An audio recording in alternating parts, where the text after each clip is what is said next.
Yun at alas 4 ng hapon. Kaya tayo ay magpakain na. Okay. Ang panahon ay napakaganda. At lumabas rin ang ating init. Yung araw. Ganda, maliwalas ang panahon. Ayan sila. Kain na. Yun. Halatado na nga. Yung kanyang yan.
Natin yung isa kung medyo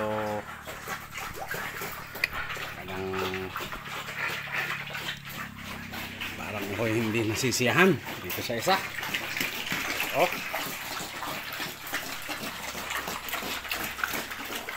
maliit lang yung tiyan niya pero mag-ano na rin yung mama gland niya. Ayan, bumabagsak na rin pero kumpara mo naman yung tiyan nito, yung isa ay talagang halatang halata, mabuntis. Pero ito ay maliit. Ayan, maliit lang. Tignan natin itong likod na. Ayan o.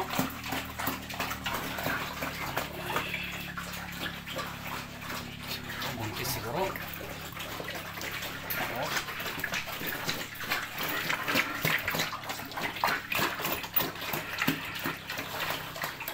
Lang. Ayan.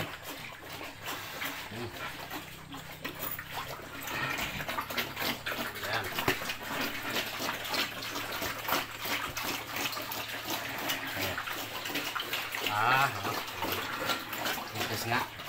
Yung huling dede niya ay lumawlaw na rin talaga. Ayan o. Buntis siya pero maliit yung tiyan. Hindi katulad dito. Nakikita mo, ano, bagsakan lahat. Ano,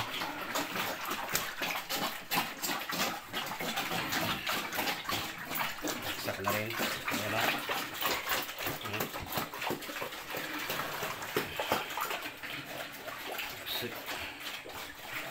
pero ito talaga grabe, oh. Oh.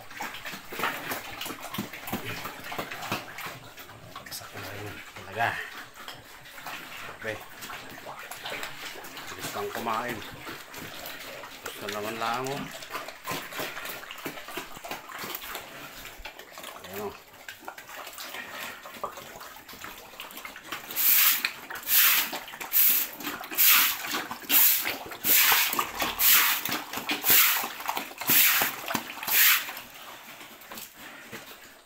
Ayan. Bagay, una naman ng isang buwan ito, kumpara natin dyan. Ayan. Isang buwan ang pagitan naman. So dito na tayo sa kabila. Ayan, halos nagparandam rin sila uli ng paglalandi, halos sabay rin. Grabe naman. Oh, tingnan natin na ang malapitan natin dun sa likod. Ano?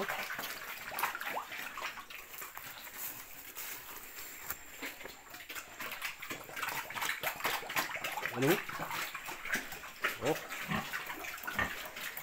Mula-mula. Halos sabay ang dalawa. Si Yorkshire saka si Landrace.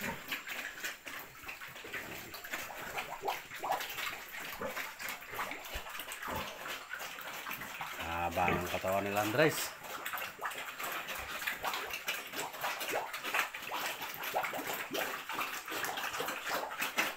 Tignan nga natin dito sa likod paano ang gagawin natin dito na plano. At yung dalawang hindi pa nabuntis dito, tali ko muna dito, lagyan ko dito ng ano,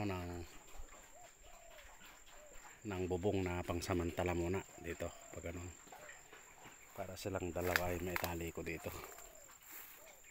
Ayan, maluwag pa naman yung space dyan. Ayan, o.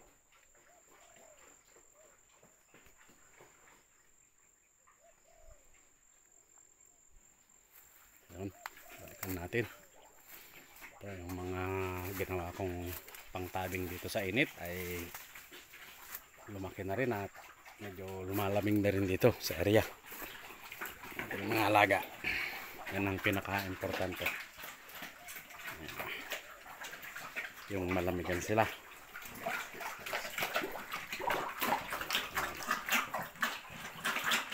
So may 2 months pa na ating paghihintay bago natin pakastahan itong dalawa na to, or i-artificial insemination natin.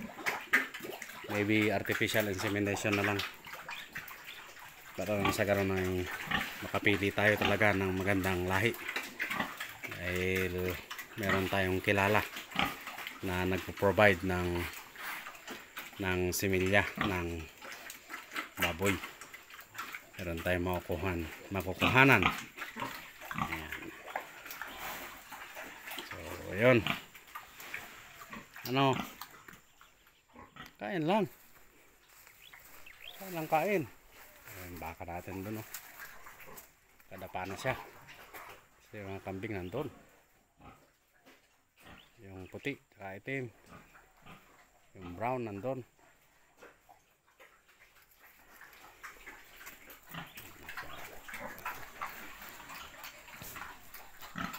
Dalawang buwan pa hintayin bago kayo mapakastahan.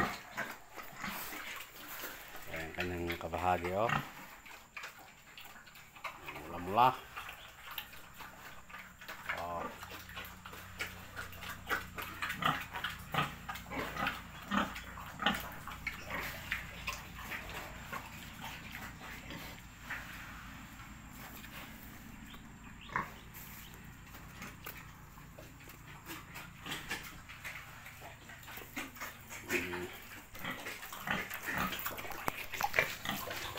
Yara.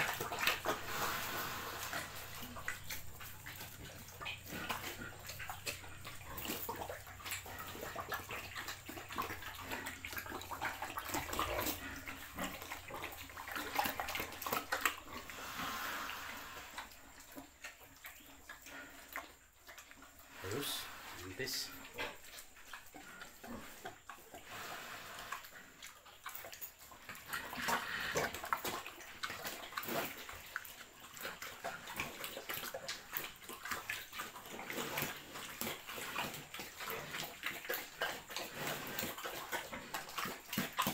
Ito, isang sinaksak natin dyan.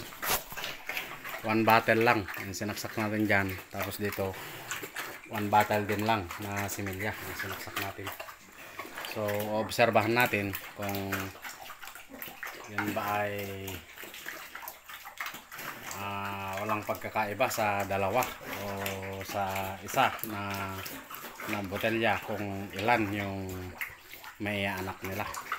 Yun ang isang anuhin natin, obserbahan kung ilang piraso yung may produce nilang anak kumpara doon sa 2 bote na similya at sa iisa lamang. Ayan. Gusto silang kumain. Ubus na. Ubus na. Ubus na. Tama na. Okay na yun.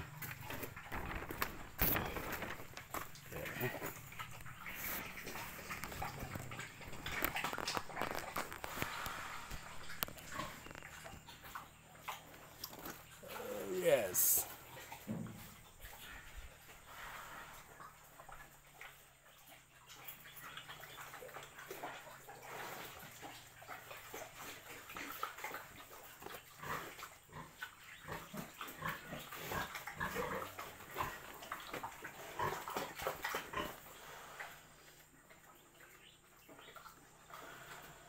Yan na may ano,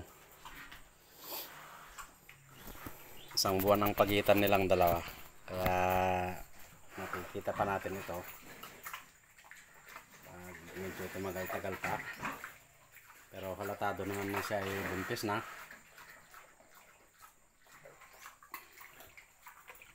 Ayan. So abang-abangan na lang natin. So ang due date niyang isa ay sa February pa. Ngayon ay January 21 ngayon. So may isang buwan pa tayong hintayin bago manganak yung isa na yan. And then ito March to anak. So tingnan natin. Hindi pa rin tayo nakapagpa-extend dito sa bakante na ito dahil hindi pa makapasok yung dump truck doon dahil malambot yung lupa. Hindi makapagbagsak dito ng buhangin dahil kukulangin yung buhangin ko dyan. And then saka itong itong hollow block kulang, hindi pa rin makapagpa-deliver. Ayan, luwag yan oh, nandun may puno ng pepper tree. Ayan, yan, nakalinya na yan na saging, susundan yan pag ganun. Tapos pag ganyan din dito, ganyan ang expansion ko. Yan ang expansion ko na nakaabang. Ayan, dito. So 7 by ano na to, 7 by 10, 7 by 10 itong nandito no, sa ano, itong natapos. Parang bungalow type na bahay na to kung talagang bubuuin mo. Ano? Grabe. Oh.